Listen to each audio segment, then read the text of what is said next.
and a very good evening to all the Sri Lankan students. Today we have a very special guest. I think like some of students are already know who is he. And furthermore, let me give you a quick time to introduce our today's guest speaker. He's a distinguished naturalist, archaeoastronomer, and author for his work Before Orion, Finding the Faces of the Hero in 2017, and The Biological Time in 2004. His groundbreaking research delves into the indirect mythological connections and the biological wisdom shared among the prehistoric, indigenous, and the ancient civilizations. As a prominent speaker at the Astronomy Inc. Global Lecture Series 113, he has captivated audience with his profound insight. Under the Astro Week Astronomy 2025, he will further illuminate the ceremonial traditions through the which a culture worldwide celebrating the summer and winter solstice. These traditions, deeply rooted in core biology and the psychological elements, reflect humanity's endurance connections to the sun and the astronomical observations that have shaped our understanding of the cosmos. Furthermore, we can discuss a lot of amazing things which is relevant to the archaeoastronomy on today. With that being said, I would like to invite Mr. Bernie Taylor to discuss about the solstice traditions with the Astronomy Inc. lecture series. Dear Bernie, it's your time. You can get started. Thank you for the wonderful invitation. And now we're going to challenge the limits of science by sharing my PowerPoint screen.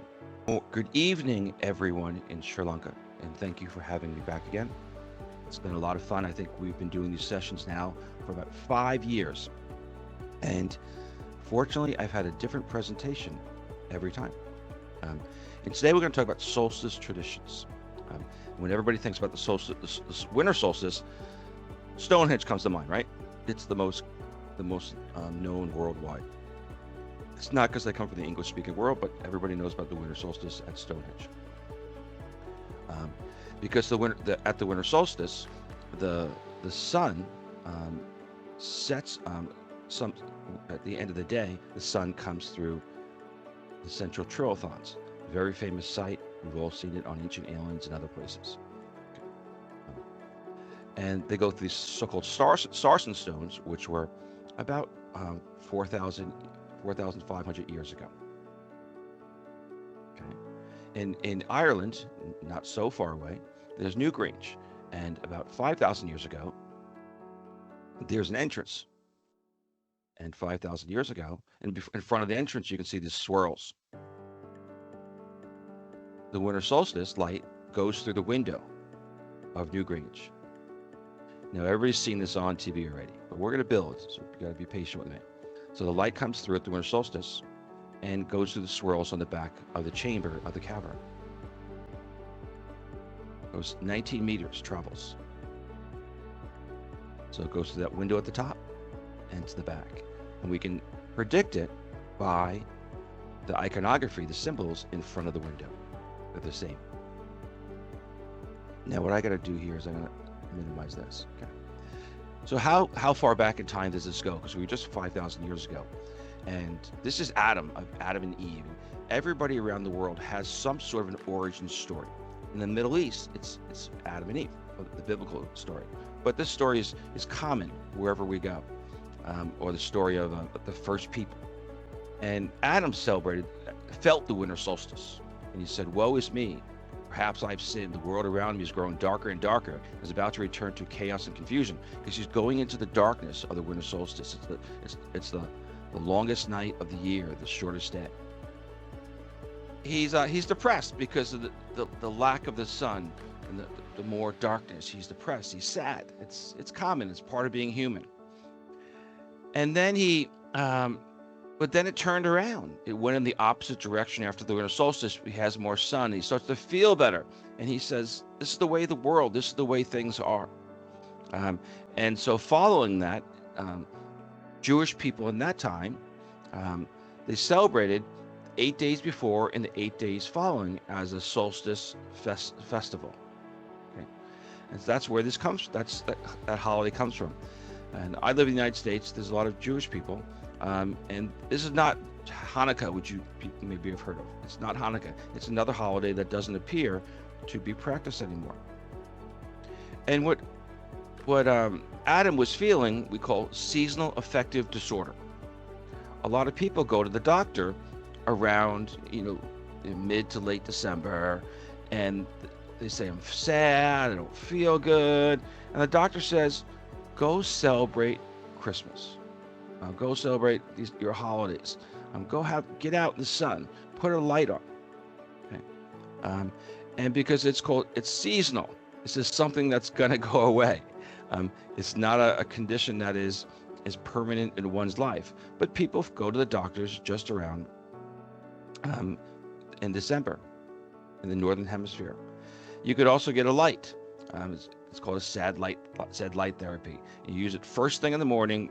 You get up in the morning, you put the sad light therapy on for 15 minutes, and you'll feel better. Yeah. So you might not think about this stuff now, but in a few years, you'll be, oh, I'm sad. And you can remember this presentation. Or you can go out in the sun. Okay. Get lots of sun and enjoy yourself. But don't sit in a dark room. Okay. So we're going to travel now from the Mediterranean, the Middle East. We're going to travel all the way around the world to where I live. I live in Oregon, in the western part of the United States, and near to the Columbia River Basin and Gorge. Okay. And these are a lot of Indians here. We have the Warm Springs, the Yakima, Nez Perce, and Umatilla. In the past, I gave classes just like this at all of these reservations. They're all these tribes. And I went to tribal councils and their ceremonies. I went to their winter solstice ceremonies. So I've been there. And this area is most famous for the falls, the lower Columbia River Falls, which don't exist anymore. This is all lakes. It became all lakes to make reservoirs. And long time ago, my daughter and I, we did some winter solstice research. And she was about, I don't know, maybe 5 at that time, 4 or 5 years old. And she'd climb up in the hills with me. And there's two images I was looking at. One was called we'll call it Rock Art 1 and Rock Art 2. And this is a closer look of Rock Art 1 and Rock Art 2. And they have these, you see the eyes, and you see sort of things come up off its head. You see a body, each have a body. And this is up on a shelf, sort of up on a cliff. So to take this picture, I was on a ladder that was about 4 meters high. And in front of each of these, there's about 13 inches. I don't know what that's in centimeters, but it's about the distance from your thumb to your elbow. But it's the exact distance from the wall to each one of these cracks or divots in the rock. It's the exact same distance for both of them. And you can see I put a staff in Rock Art 1. And we put a staff in the Rock Art 1 on the morning after the winter solstice. Because around the winter solstice, it doesn't really change much from one day to the next, just as Adam told us in his story. And as the sun rose, it actually rose below for about an hour. The sun had astronomically had risen. But it took a long time for the sun to travel under the mountains that were in front of us. And finally it comes out in that crack in the mountain. And when it comes out in that crack in the mountain, you can see that the shadow is cast off of the pole. And it's just to the right side of the creature, the being. Okay.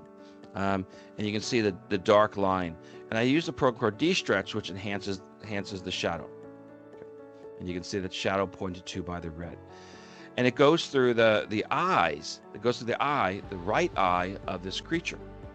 And so what they would have done is the days moving forwards to the winter solstice and the days moving away from the winter solstice, they could have tracked those days through the eyes, through how the shadow moved through the eyes of this creature.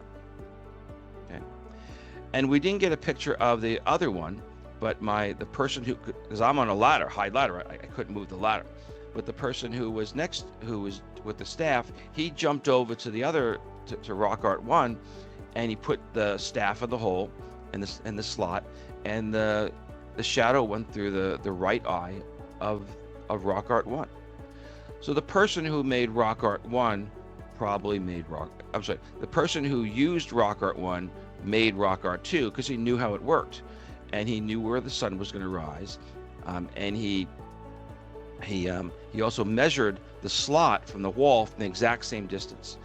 And the difference is on rock art 1, the shadow went through the eyes, the right eye, but would have traveled through those sun rays above this creature's head.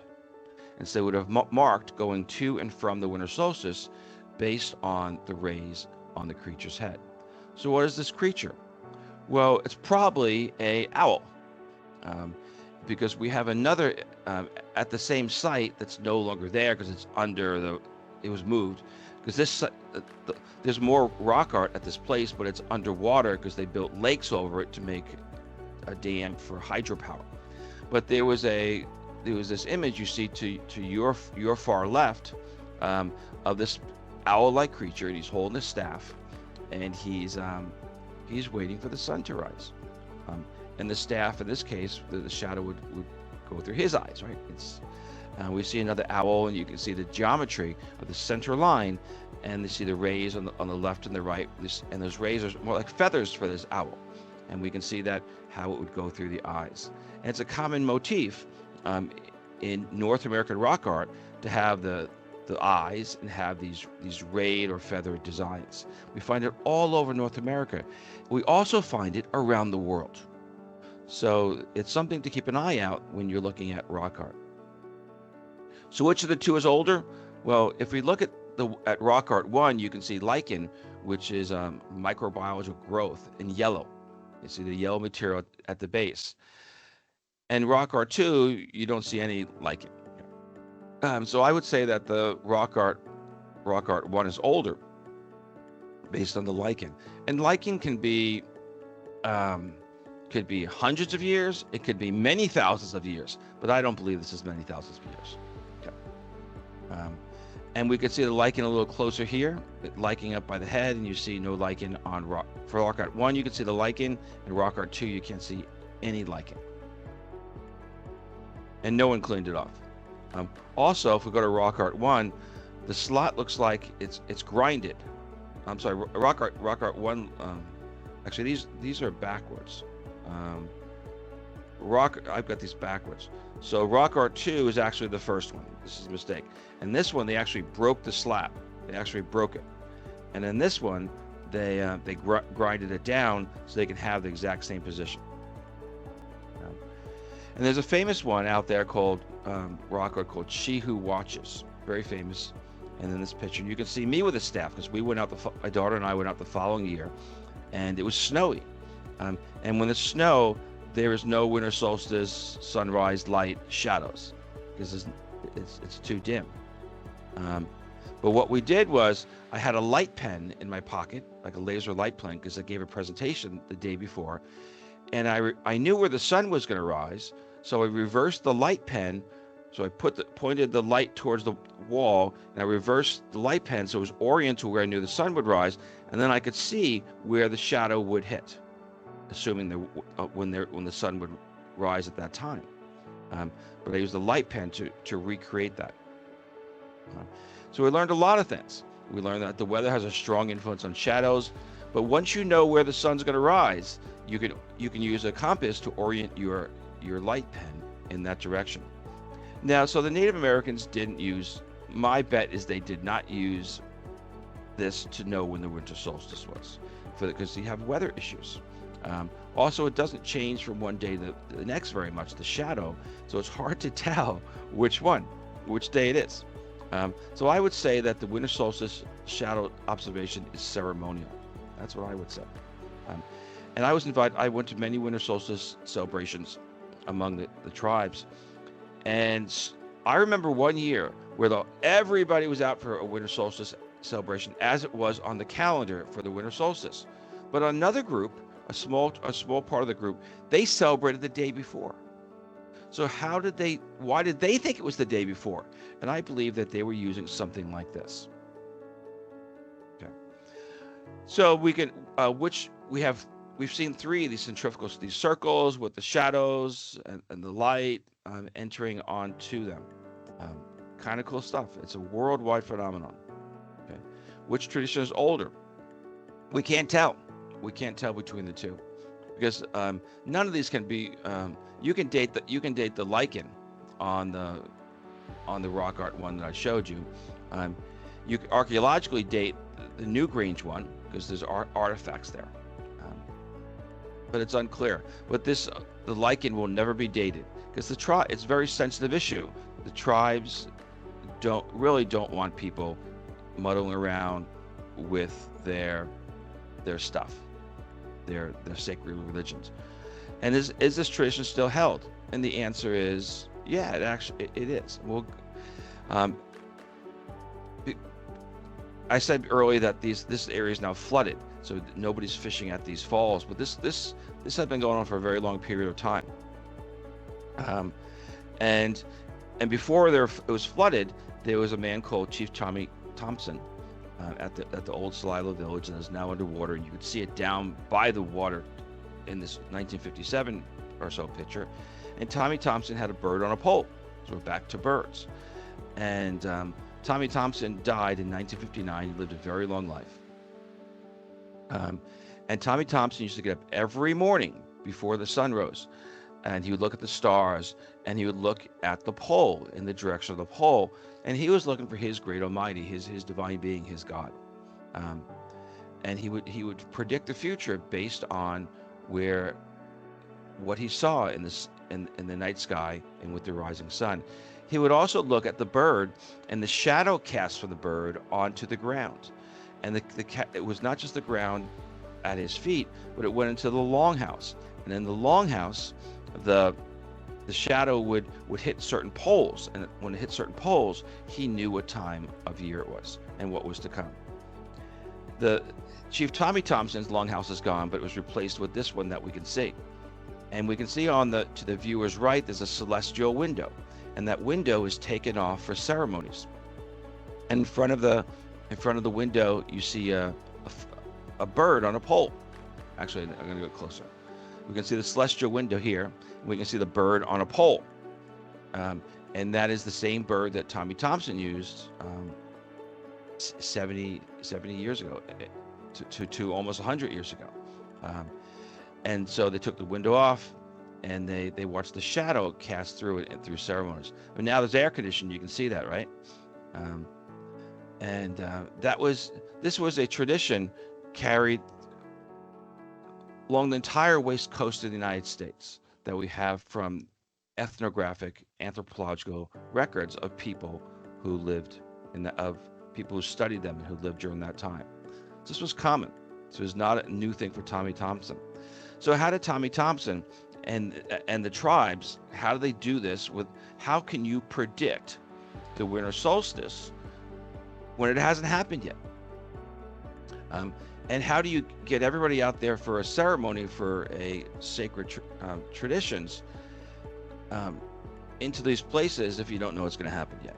Well, they did the same thing we did. They had a calendar, but their calendar was of the stars, and they looked for the first pre-dawn rising of stars on the horizon.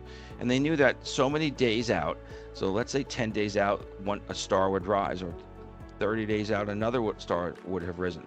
And they would count down from the first rising of stars on the horizon. And how I know this is when I was giving presentations to the tribes many years ago, a tribal spiritual leader stepped up and he said, "Let's talk." And he thought what I had was pretty interesting. And he says, "I'm going to tell you some other stuff." And this is one of the things he told me, is that every morning he gets up before the sun and he looks to the east.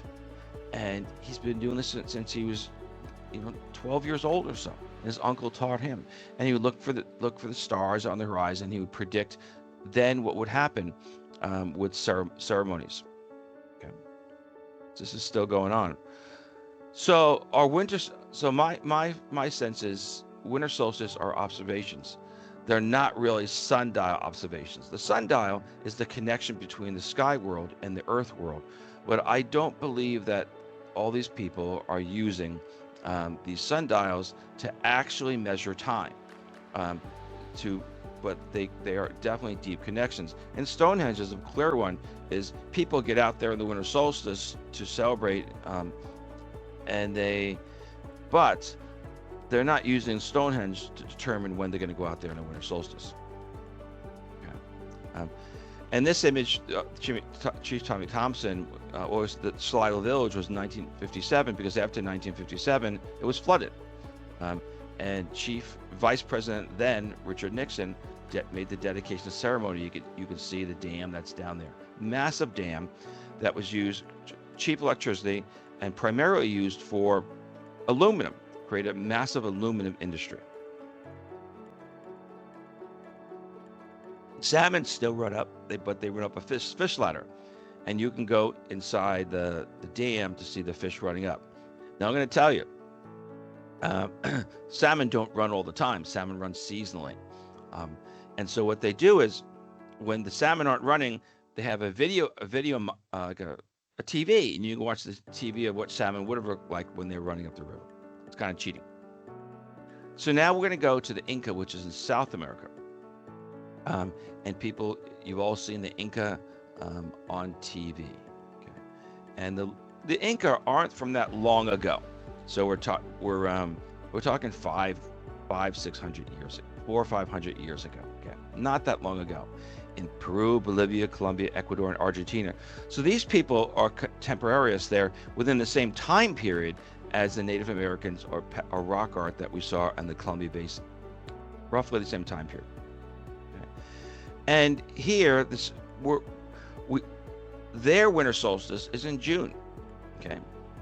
And it's because the solstices and the equinoxes are opposite on the other side of the world. And so the June solstice in the northern hemisphere is a summer solstice, if you look to your left, and the June solstice in the northern hemisphere is the summer solstice, and the June summer solstice in the southern hemisphere is the winter solstice. So they're opposites. So when people in astronomy, we've been talking winter solstice, right? But the truth is that in astronomy, people talk about the June solstice in the southern hemisphere, or the December solstice in the northern hemisphere, if that makes sense. And that's really, because, it may not actually be winter, winter weather at least, or summer weather. Okay. So now we're going to go to Cusco, which is a very famous site, and you've probably seen it on TV. And they have a festival of the sun at the June solstice, which is sort of like their winter solstice. But nobody there looks like it looks pretty warm to me. And at their June solstice, at the sunrise, they look for the sun, and that marks their new year. And this one is in Bolivia, Tiwanaku. And Tiwanaku is very famous for this gate of the sun, which to my knowledge has no connection to the astronomical or physical astronomical, directional astronomical connection to the actual sun. And it's near to Lake Titicaca. And what's most interesting about Titicaca, it's very high. It's almost 4,000 meters above the ocean. So they chose a spot for this sacred site because it was high, and of course maybe water as well. And now we're going to move to Peru, into Machu Picchu. And everybody here has seen Machu Picchu in pictures. Really cool site. Well, you're going to see something at Machu Picchu that you've never seen on TV before. And again, Machu Picchu is the 15th century, so not that long ago. And Machu Picchu has the Temple of the Sun in the Torian Tower. And in the Temple of the Sun, there's this big plate on the floor. And there's many windows, and one of the windows that's oriented with this plate on the big mound on the floor. If you're looking northeast. So if you're looking northeast, just up, this is an image through Starry Night Pro I use, but there's a program called Solarium that you can create the same thing, and Solarium is free. I recommend everybody go get Solarium. You can download it from the internet. It's in the public domain. And there's also, Solarium has an app, like an app for your phone. You can walk around for your device. And so this is the post-winter solstice sunrise. You can see this where the sun comes up to the northeast. And so if they were looking northeasterly through that window, after this, the sun would this is the light coming through the window at the winter solstice. And post the sun's gonna, you can see the relative position. Okay, so we look northeast. If you're looking through that northeast window to the right, you're also going to see the Pleiades star cluster in the constellation Taurus. Okay, and this is what Pleiades looks like in an image that we would have in the northern hemisphere, but I would have in the northern hemisphere today. But in the southern hemisphere, everything's upside down relative to the northern hemisphere. So Pleiades would be seen slightly differently, and Taurus would be facing down. Okay. And this would be our view. Looking northeast through that window, you would see the Pleiades star cluster just before the sun rises in that window at Machu Picchu. We recognize a very important day among the Incan people is the winter solstice. We recognize that they're looking at the sun rising through and the shadow at the winter solstice. And we can think about this from the concept of the Native Americans, that before the sun rose, they were looking at the night sky. Okay. And the Pleiades is a star cluster recognized around the world, often as women or girls. But there's other interpretations of the Pleiades as well. So now we're going to get to cool. Okay, 25 years ago, there was research done about, research about the people in the region, and they found that they were using the Pleiades to predict the rainfall. And this was published in 2 different journals, American Scientist and in Nature, and both of these are on the internet. You could download them. And they had differences between the years of El Nino year and normal years. And in a normal year, we'll talk about the El Nino. In a normal year, the rains travel from east to west, and they go over the high Andes mountains. And in the rain clouds are fairly low, and they can see lots of stars in the constellation Pleiades, because they're very high on the Andes mountains. Remember the lake. They're very high, and they could see the Pleiades. And so in a normal year, they could see 11 of the 11 main stars in Pleiades, real bright. But in an El Nino year, the weather is moving from the west to the east, and the weather's moving from the west to the east. It's warm weather, warm air lifting up off of the Pacific Ocean and traveling over the Andes, and it creates clouds very high in the sky, and those clouds block the Pleiades, and so they saw fewer stars during El Nino years. So they're using the stars to predict the weather. And we'll go back a slide. So in a normal year, what happened, so the top one's a normal year, is the weather would be pushed high up on the Andes.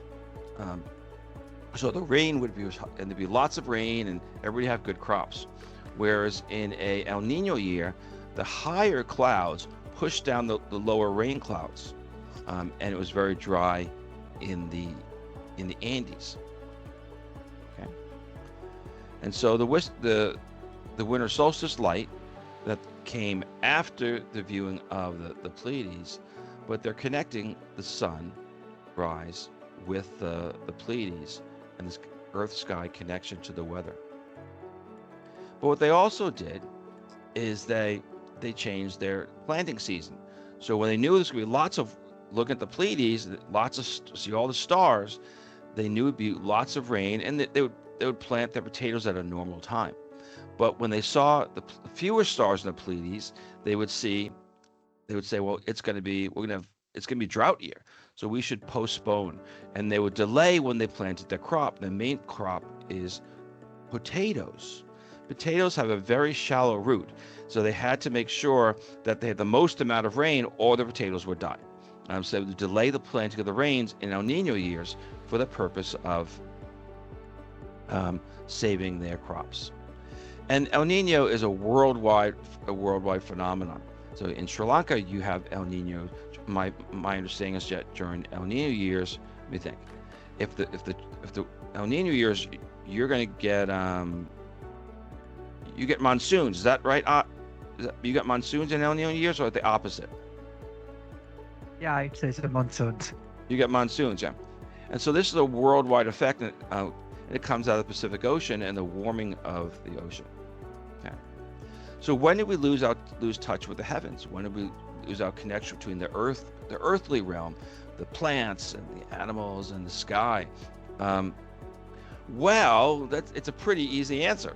Okay, it has to do when we started making calendars. We started writing down calendars, and that became the problem. We stopped looking to the night sky. We stopped getting up early before the sun rose and seeing the stars and the first rising and the shadows on the staffs.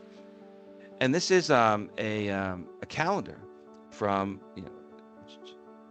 55 BCE, so it's pre-Christian times, and we can see a Roman calendar that it talks about. This is the month of April. This is the earliest fragment of a calendar that we have, and we're not in Christmas. Right, we're near the equinox right now. We're not near Christmas, but or such holidays at that year. But are these holidays tied to the solstices and equinoxes? And the question, because Christmas is the 25th, and when is the winter solstice? Okay.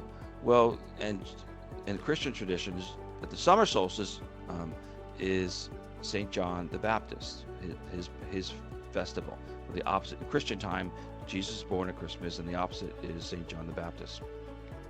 And Easter is the first Sunday that succeeds the first full moon after the vernal equinox.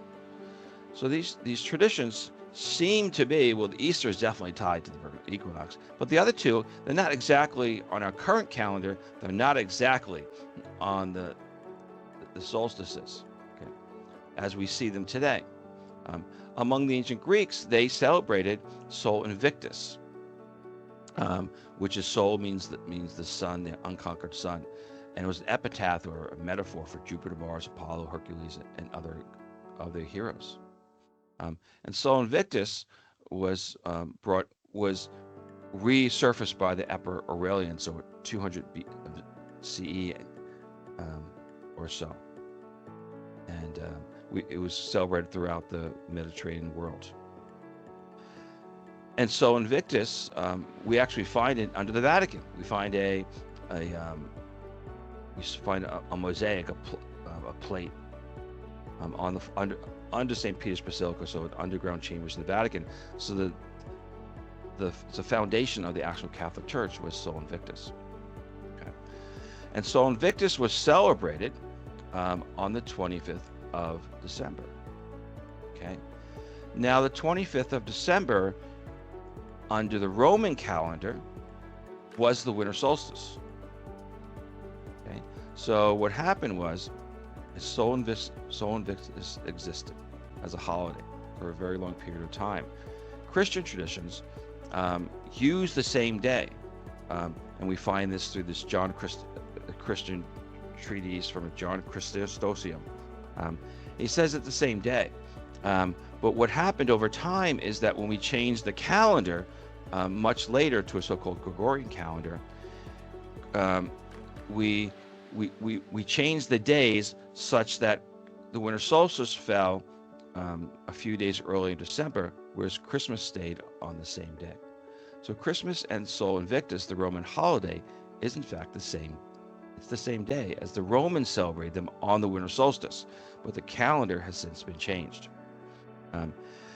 And at the time of Emperor Aurelian, he said that we need to have one nation, one religion, and one.